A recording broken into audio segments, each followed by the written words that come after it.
बिस्मिल्लाहिर्रहमानिर्रहीम। अस्सलाम वालेकुम। मैं जकी अब्बास हूं।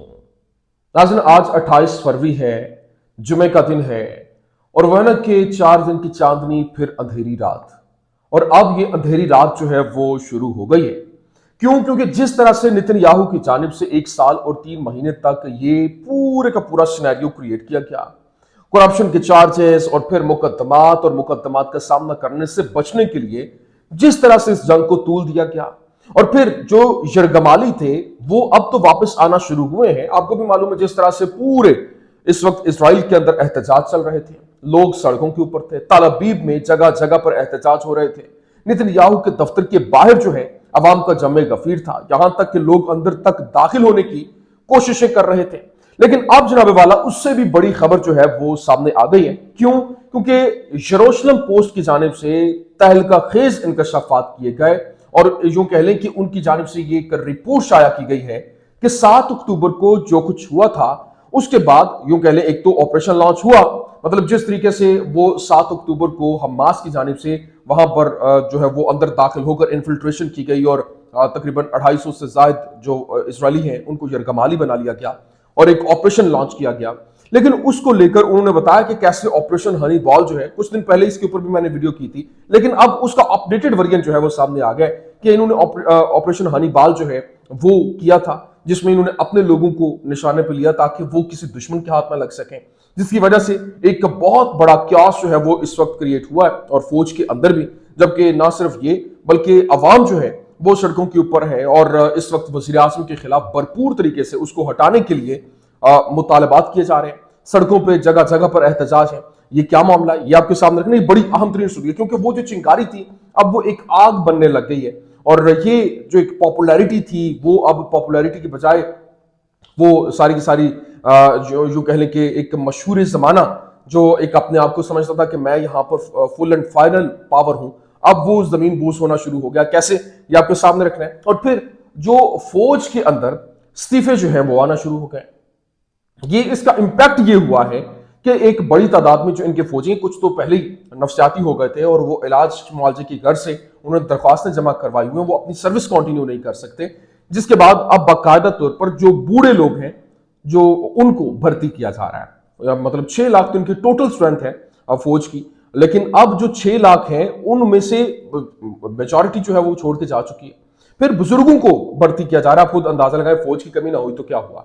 ये क्या मामला है ये भी आपके सामने रखना है। और फिर मिस्र का हमला जो है वो तैयार है, जबकि इस हवाले से बाकायदा तौर पर इनके आर्मी चीफ की जानिब से तहलका खेज इंकशाफात किए गए कि किसी वक्त भी मिस्र की जानिब से हमला हो सकता है।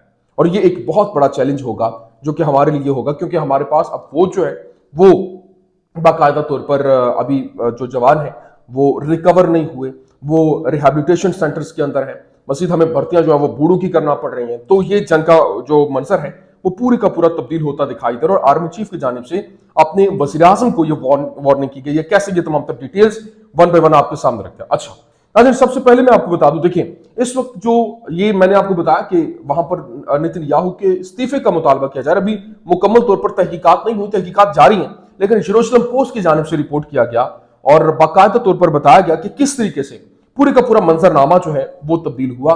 7 अक्टूबर को जो ऑपरेशन लॉन्च किया गया हमास की जानिब से, उन्होंने इसराइल में जो अल अक्सा फ्लड के नाम से उन्होंने ऑपरेशन किया और बड़ी तादाद में वहां पर जो एक वो इन्फिल्ट्रेट करते हुए वो पैराग्लाइडिंग करते हुए वहां पर उतरे और वहां से लोगों को जो है वो घेरा और लेकर निकले।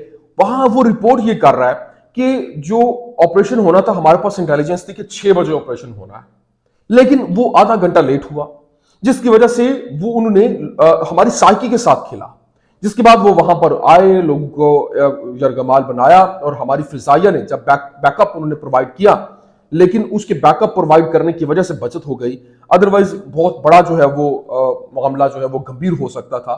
लेकिन साथ ही साथ ऑपरेशन हनी बॉल जो है उसका तस्करा किया जा रहा है कि वो वहां पर लॉन्च किया गया था, हुक्म था। क्यों? क्योंकि ऑपरेशन हनी बॉल क्या होता है, जिस तरह से पहले भी मैं बता चुका हूं कि ये बेसिकली जो कह लें कि जब आपका अपना कोई साथी आपके दुश्मन के हाथ लगने लगे तो आपने उसको दुश्मन के हाथ लगने नहीं देना। तो उन्होंने ये कहा कि जहां जहां पर आपको दुश्मन नजर आता है वहां पर फिसाई हमले करें, उनको टारगेट करें और उनको खत्म करें। दुश्मन का खात्मा होना चाहिए। चाहे उसके साथ आपके अपने लोग जो हैं वो भी मौजूद हैं, तो वो उसको खत्म करने के लिए ये पूरे का पूरा प्लान जो तरतीब देते हैं, इसको हनीबॉल कहते हैं। अब जनाब वाला, ये जो ऑपरेशन लॉन्च किया गया उसमें ऑफ कोर्स मुतअद्दिद तादाद के अंदर इनके अपने जो लोग थे वो भी जान की बाजी हार गए, और इसको लेकर ये एक क्योस क्रिएट होना शुरू हो गया। अभी वायनेट जो है वो भी रिपोर्ट कर रहा है, उसने बताया कि IDF October 7 prop finds Hamas exploited intelligence gaps, caught Israel off guard। मतलब ये भी देखिए, फिर आगे सुनिए मजीद जो यरूशलेम पोस्ट रिपोर्ट कर रहा है, उसने कहा कि chaos in IDF commanders denial added to slow response on October 7। मतलब जो रिस्पॉन्स है वो स्लो हुआ, लेकिन उसके बाद अब जो सिनेरियो है वो इतना बदल चुका है कि अवाम में एक बड़ा गम गुस्सा पाया जा रहा है, और वो सारे का सारा जिम्मा जो है वो अपने आर्मी चीफ के ऊपर और फिर नेतन्याहू के ऊपर और जो वजीर दिफा है उसके ऊपर डाल रहे हैं। उन्होंने कहा कि हमारे लोग, हमारे जवान जो है वो मारे गए, और अब ये सारे का सारा जिम्मा जो है वो जिम्मेदार नेतन्याहू है, इस वजह से इसको अपनी पोजीशन से हटना चाहिए, उसको इस्तीफा देना चाहिए। तो एक अवाम के अंदर भरपूर गमो गुस्सा जो है वो पाया जा रहा है, एहतजाज जो है वो होते हुए दिखाई दे रहे हैं। एक तरफ तो मामला ये चल रहा है, लेकिन दूसरी तरफ इस वक्त यूं कह लें कि जो फौजी हैं, क्योंकि इनकी एक बड़ी तादाद जो कि तकरीबन 20 से 30 हज़ार के करीब जो लोग बताया जा रहा था कि वो रिहैब सेंटर के अंदर जो है वो उन्होंने रजिस्टर किया था, वहां पर उनकी रजिस्ट्रेशन जारी है, वहां पर वो अपनी सर्विसेज कंटिन्यू करने के लिए तैयार नहीं है, बल्कि वो ब्रेक चाहते हैं। इस्तीफे भी आए, इस्तीफों की लाइन लग गई। लेकिन दूसरी तरफ जब ये मामला चला है तो अब बाकायदा तौर पर विटकॉफ जो है उसकी जानिब से बताया गया कि Israeli recruits people at the age of 50 and his affects its economy. मतलब अब जो ये अपने एज ऑफ 50 के 50 साल के जो लोग हैं, जो इस एज फैक्टर के अंदर आते हैं, उनको भर्ती किया जा रहा है। क्यों?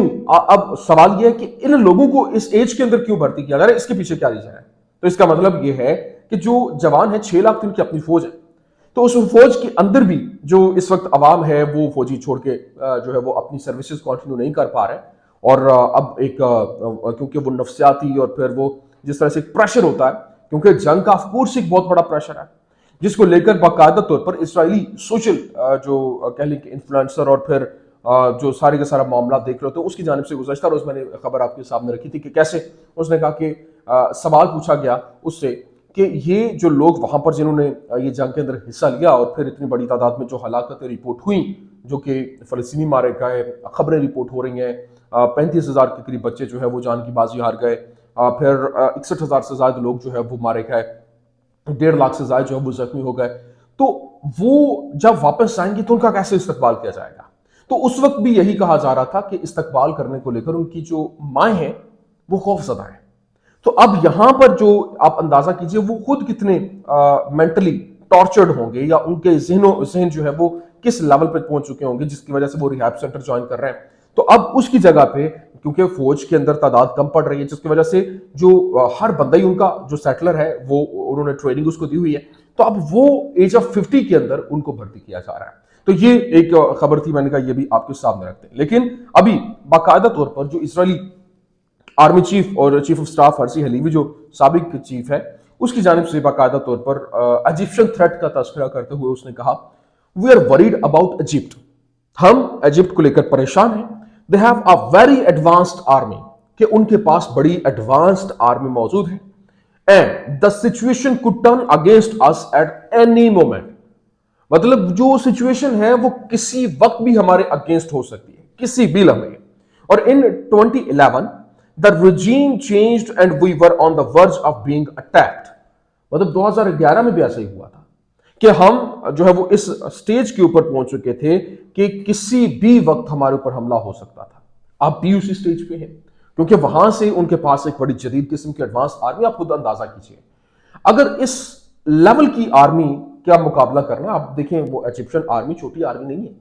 अभी तो फलस्तीनी मज़ाहमत के साथ मुकाबला था, तो ये हालात हो गए, इतनी बड़ी तादाद में लोग जो है वो फौजी वो जहनी जो है वो कह लें कि इलाज करवा रहे हैं, रिहैब सेंटर जा रहे हैं। ऑफकोर्स एक जंग का प्रेशर होता है। दूसरी तरफ अब जो हालात, हालांकि ये एक ताकतवर शख्सियत है, ताकत के बलबूते के ऊपर ये कंट्रोल चाहते थे, लेकिन वो ऐसा नहीं हो सका। अभी दूसरी जानिब अगर किसी मुल्क की किसी स्टेट के साथ मुकाबला हो जाता है और एक ताकतवर आर्मी के साथ मुकाबला होता है तो फिर क्या होगा। तो अब जनाब वाला इसी को लेकर बाकायदा तौर पर जो चीजें हैं वो सामने आई और अभी इसराइल की जानिब से कहा गया कि वो गजा मिस्र सरहद से पीछे नहीं हटेगा। क्यों? क्योंकि वो जंग बंदी मुज़ाकरात के लिए टीम भेज रहे हैं और मिस्र और इसराइल मिस्र और जनूबी गजा के दरमियान बफर जोन जो फिलाडेल्फी कॉरिडोर से पीछे नहीं हटेगा और इस इतवार को तयशुदा जंग बंदी की फेज 1 के अख्ताम पर इनखला शुरू करने पर इत्तेफाक के बावजूद इसराइल जंग बंदी माहदे की खिलाफ वर्जी कर रहा है और फिर यह भी कहा जा रहा है कि अगले 48 आवर्स जो है वो बड़े इंपॉर्टेंट और किसी वक्त भी मामला जो है वो गड़बड़ हो सकते हैं और जंग शुरू हो सकती है क्योंकि फेज 1 जो है वो कंप्लीट हो चुका है। आज जो 42 रोज जो है वो मुकम्मल होने जा रहे हैं और सेकंड फेज के लिए कोई तैयारी नहीं है। इसी वजह से हमास जो है वो भी तैयारी कर रही है कि उन्होंने मुकाबला कैसे करना है, लेकिन ये हालात बहुत तेजी के साथ यहाँ पर तब्दील होते हुए दिखाई दे रहे हैं। लेकिन अभी एक और जो इंपॉर्टेंट चीज है वो ये है कि अभी जो यहाँ जो अमेरिका है, अमेरिका और रूस वो पास आ रहे हैं। पहला उनका मीटिंग का फेज जो यहाँ पर हुआ था सऊदी अरेबिया के अंदर, सेकंड फेज जो है वो टर्किया के अंदर हो रहा है और टर्किया को जिस तरह से कुर्द और फिर जो द्रूस जो कम्युनिटी है, द्रूस को एक्टिवेट किया गया बाकायदा तौर पर शाम के लिए और कुर्द जो है उनको एक्टिवेट किया गया टर्किया के लिए एंगेज रखने के लिए, ताकि ये अब मुकम्मल तौर पर अगर स्टेबल हो गए तो मामला तब्दील हो जाएंगे और ये हालात हमारे हाथ से निकलना शुरू हो जाएंगे। इस वजह से स्टेबल नहीं होने देना। लेकिन अब टर्किया की जानिब से अपना असर और रसूख इस्तेमाल किया जा रहा है और वो एक स्ट्रॉन्ग पोजीशन के अंदर आता हुआ दिखाई दे रहा है। अभी बाकायदा तौर पर जो खबरें सामने आ रही हैं और ब्लूमबर्ग ने रिपोर्ट किया, साइटिंग अ पार्टी ऑफिशियल जो अल आदला उनकी जानिब से बताया गया कि ओकलैन is expected to call on the Kurdistan Workers Party to lay down its weapon against Türkiye. मतलब आप खुद अंदाजा लगाएं कि टर्किया के खिलाफ जो कुर्दिस्तान पार्टी है उसको बाकायदा तौर पर रोका जा रहा है कि आपने इसके खिलाफ, टर्किया के खिलाफ एक्शन नहीं लेने और खामोश करने की। मतलब अब टर्किया दोबारा से एक तगड़ी पोजीशन के अंदर आ गया। मतलब पहले भी एक ऑफकोर्स एक तगड़ा मुल्क है, इसमें कोई शक नहीं। वो अलग बात है कि क्या किरदार रहा पिछले 1.5 साल के अंदर, वो सबको मालूम है। लेकिन अब वो ऑफकोर्स रशिया और जो अमेरिका के दरमियान एक कह लें कि उनके दरमियान सालसी करवा रहा है, उनको पोजीशन उनके दरमियान जो खलीज है वो खत्म करवा रहा है, तो वहां पर भी वो गेन करेगा। अब इसके साथ साथ अगला जो खबर सामने आई कि Auckland's expected statement comes in conjunction with Turkish-American negotiation on the future of Kurdish forces in Syria। मतलब जो सीरिया के अंदर भी जिस तरह से कुर्दिश फोर्सेस हैं उनका फ्यूचर क्या है, इसको लेकर भी नेगोशिएशन जो है वो अमेरिका और टर्किया के दरमियान होगी। तो ये मामला जो है वो बहुत तेजी के साथ तब्दील हो रहे हैं। आप इस बात से भी अंदाजा लगा सकते हैं कि जो इस वक्त अमेरिका है वो यूरोप को मुकम्मल तौर पर साइडलाइन कर रहा है। यूरोप के साथ यूरोप उनका वो देरीना दोस्त जो है वो दुश्मन बन रहे हैं और जो दुश्मन थे वो दोस्त बन रहे हैं। अभी जो यूरोपीय यूनियन के जो लोग हैं, कैंडिडेट्स थे, उनके साथ ट्रंप की मीटिंग थी, लेकिन वो मीटिंग कैंसिल हो गई अचानक एट द 11th आवर। जो सेक्रेटरी की जानिब से वो कैंसिल कर दी गई। अभी ये जो एसोसिएटेड प्रेस की जानिब से रिपोर्ट किया गया, बताया गया कि planned meeting between European union foreign policy cheap and US secretary of the state cancel. मतलब ये जो एक इनके दरमियान मीटिंग होनी थी वो यूएस सेक्रेटरी ऑफ स्टेट जो था उसने इसको कैंसिल कर दिया, वो बाहर मौजूद थे। तो ये आप अंदाजा करें कि मामला किस करवट जो है वो तब्दील हो चुके हैं और पूरी की पूरी सिनेरियो, पूरी का पूरा हालात जो है वो मुकम्मल तौर पर 180 डिग्री के ऊपर तब्दील होते हुए दिखाई दे रहे हैं। ये कुछ अहम तरीन अपडेट्स थी, मैंने कहा आपके सामने रखते हैं। उम्मीद करते हैं वीडियो आपको पसंद आई होगी। पसंद आने की सूरत में लाइक कीजिए, शेयर कीजिए और हमारे चैनल को सब्सक्राइब करना मत भूलिएगा। शुक्रिया।